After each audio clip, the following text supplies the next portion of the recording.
মহারাষ্ট্রে বাঁদরের উপদ্রব কমাতে নতুন উদ্যোগ। একটি বাঁদর ধরলে মিলবে ৬০০ টাকা পুরস্কার। তবে মানতে হবে কড়া নিয়ম।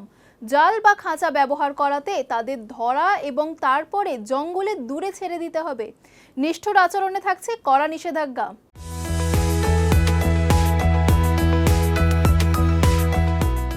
মহারাষ্ট্রে বাঁদরের উপদ্রব কমাতে নতুন উদ্যোগ নিয়েছে মহারাষ্ট্র ফরেস্ট ডিপার্টমেন্ট।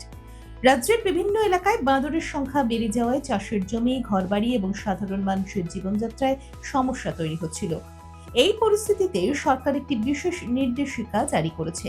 নতুন নিয়ম অনুযায়ী কেউ যদি একটি বাঁদর ধরতে পারেন তাহলে তাকে পুরস্কার হিসেবে ৬০০ টাকা দেওয়া হবে, যা সরকারি নির্দেশিকায় প্রকাশ করা হয়েছে। তবে এই কাজ করতে গেলে বেশ কিছু কড়া নিয়ম মানতে হবে।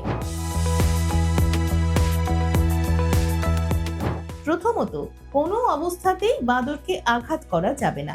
শুধুমাত্র জাল বা খাঁচা ব্যবহার করে তাদের ধরতে হবে।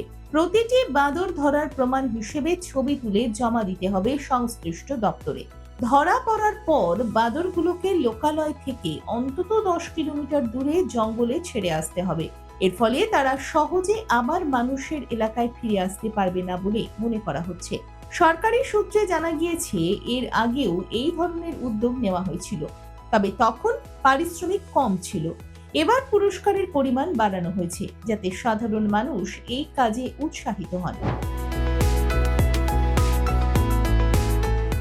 তবে এই পুরো প্রক্রিয়ায় ওয়াইল্ড লাইফ প্রোটেকশন অ্যাক্টের সব নিয়ম মানা বাধ্যতামূলক।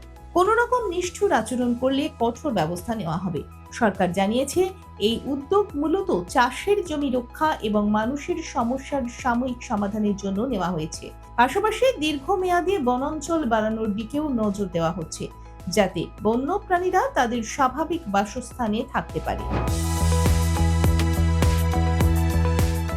দেখুন এই সময়ের তথ্য ও চিত্র প্রতিদিন রাত ৯টায় ও সকাল ৮টায় শুধুমাত্র চ্যানেল ওয়ানে।